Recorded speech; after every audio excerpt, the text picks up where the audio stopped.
Greetings, friends and fellow cigar box guitar enthusiasts. Del Puckett here, and this thing is huge. Oh my gosh.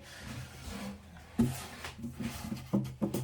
you watched the recent video, my buddy Joseph built this bass, upright bass, so that he could be our bass player for the 2025 Southwest Cigar Box Guitar Festival. So we're gonna have a bass player. So we got this up to a certain point. If you haven't seen the video, go back and see it. And so we are taking it from here. So first things first here, we're going to kind of do a little bit of carving here on the headstock so I can get my hands up here to where the nut's gonna be. I want to be able to get my hand up here, so I'm going to remove some of that. You can see the pencil line. Install the tuners. I might have to thin this just a little bit. I got the tuners over here. We'll take a look at it. Install a nut. It's going to be, dude, these strings. Oh my gosh, I went to the bass string store, and 3 strings at 41 bucks a pop, dude. I'm just like, what? Actually, 41 for the skinny one. The other one cost me about 150 bucks just for 3 strings. A couple of things, right? So we're going to install a pickup as well, right here, and then a hinge, and then of course the some sort of a bridge. So I got my work cut out for me, guys. When they say size doesn't matter, dude, they are lying. So we are starting to take shape. Dude, this is so awkward to work on while you're filing it and sanding it. It's like you're just trying to hold this thing down. It's like, it wants to get away from me. It's like a wrestling match. Like, wants to spin. It's like dancing with an awkward partner. So you guessed it, I get my parts at cbgitty.com. So it came in the mail today, order fulfillment. Yay. So I was really curious to see the thickness of the shaft of this thing here. So let's see here. I don't have the patience to open up the little baggie, but I do have the knife. All right, let's see. Look at that, the size of that thing, dude. That is massive. This thing comes covered as well. So let's see here. How is this going to work here? I think it's going to give us plenty of room to wrap a string around. I think so. So let's go with that. The only reason is because, dude, I don't know how I was going to thin this guy. So I'm just going to go with that thickness right there. Okay, guys, this is probably the dumbest thing I've ever done in my life. But guys, where there's a will, there's a way, and I don't have the proper size drill or drill bit for my hand drill, so I'm having to improvise. Okay, so I got a box. I put it on top of my sander. You can see that there, and then I got this base propped up on that so that I can have the proper angle going down to the drill press. Now the drill hole on the bottom of the metal of this thing is too small for the drill press, so I can't go all the way through it. So I put a piece of wood, here I'll show you. So I clamped a piece of wood here onto this little table. And the reason being is because this drill bit here is too big for the little circle underneath here, so it would actually hit. So I put that piece of wood here so the drill bit can go into the wood. Now I already drilled one hole here. It was a little small, so I had to size up. And like I said, this configuration here is jiggy. It's just to hold this up at the proper angle. Now, of course, I'm gonna put my hand on it and then clamp it down as well to keep everything nice and secure as I try to drill that tuner hole. Yeah. I'm gonna have to go slow with this bit because the horsepower of this drill press is small. All right, so let's see here. Maybe on this side over here. Right there.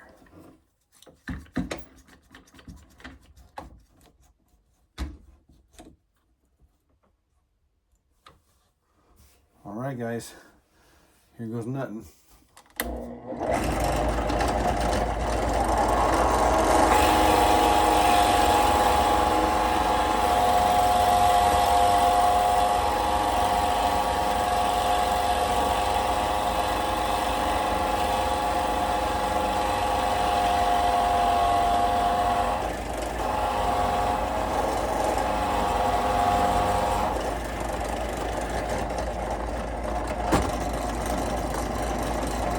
clamps in the way.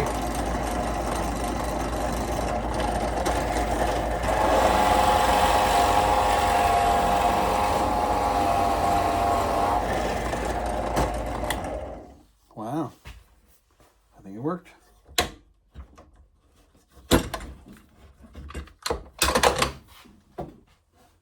Carefully, carefully, carefully.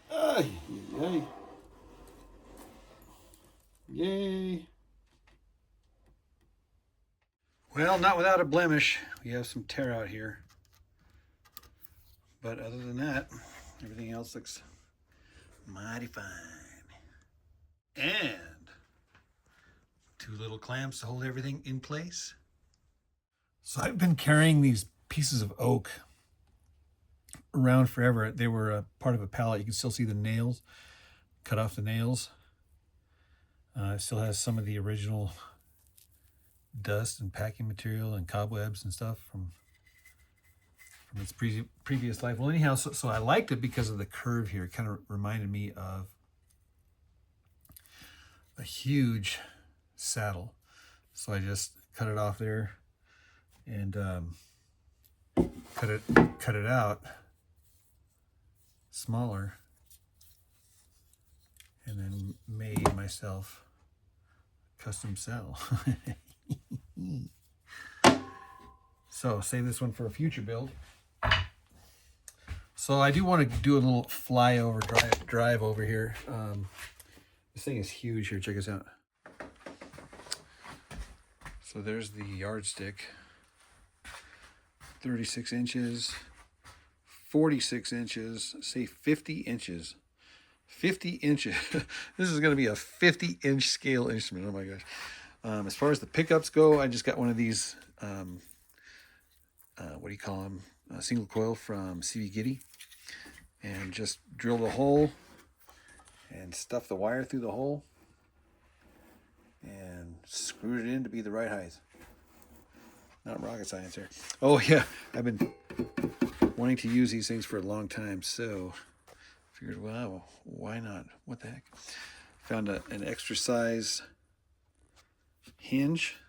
I know you can't really tell, but it's big. And also the ground wire. I found this really thick. Let me put the bottom here. Here's the other side of it. It's really thick automotive wire. So I figure because it is a base, I should use thicker wires. The top of this thing is almost as dirty as my workbench. A few moments later, 2,000 years later, 1 eternity later. Well, as it turns out, we have a problem. The scale length, which is from the nut to where the saddle would be here, is too large for the strings. The strings won't reach. These are expensive strings, guys. These are expensive strings. So what I'm going to have to do is take off this little part here. And I did my Google research, and standard base is from 41 to 43 inches. And so that's going to be right about here. So I'm going to have to take off this lower part of this fretboard here, which I already started taking it off.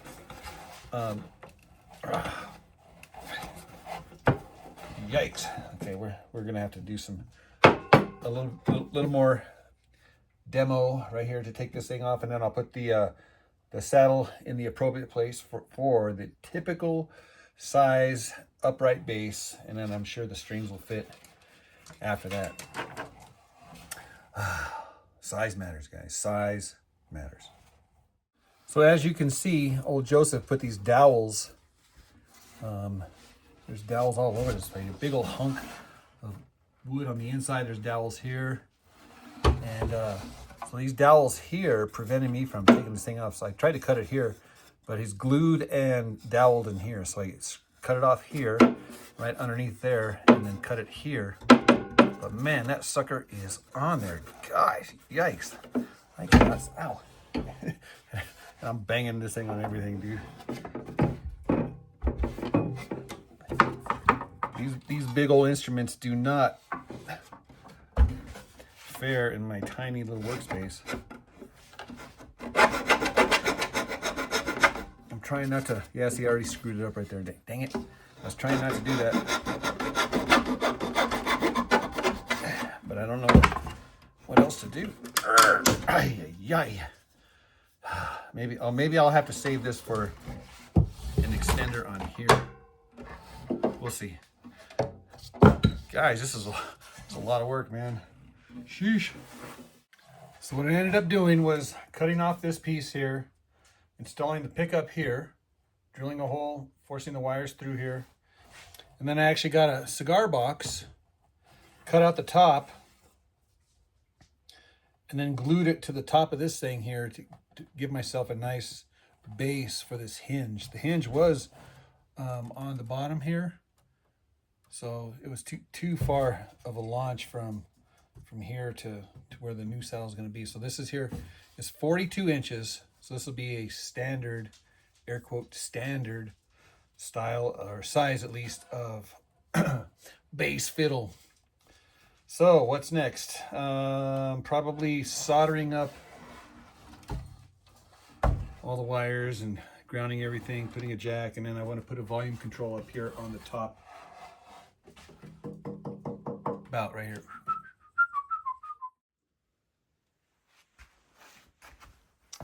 So basically we modified it by taking off the extra fretboard piece and then also taking off the hinge and the board that was coming up, because it would, if you would have put it where the bracing is, it would have been a 50-inch scale instrument. So these strings here are for a standard upright bass, and so they recommend 42 inches. So I measured 42 inches from here to the nut spot. Put the pickup there the same way. I just drilled a hole and screwed it in there pretty primitively there. I need to go back and resand it and re-oil it where I scratched it.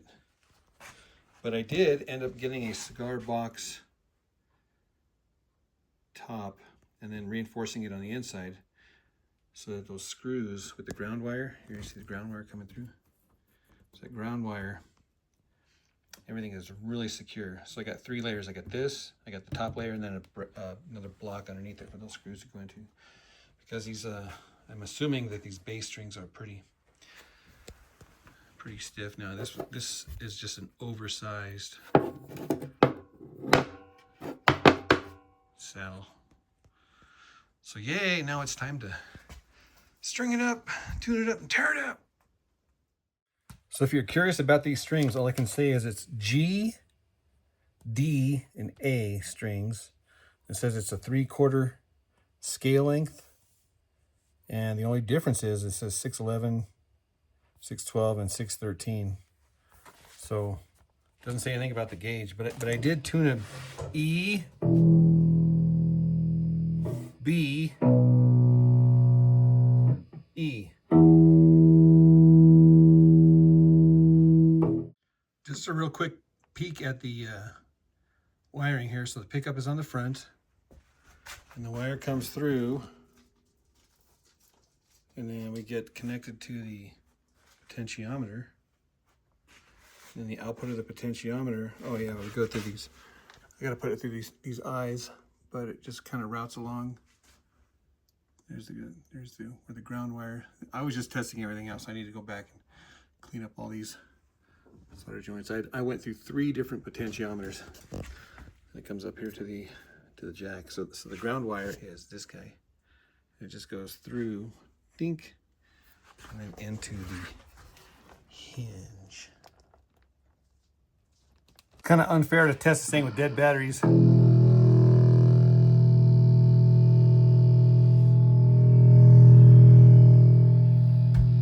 bass frequencies freak out that amp.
probably need to tune the strings higher, I'm guessing, just to get some more bite out of it. Yeah, this is all I got is dead batteries, guys.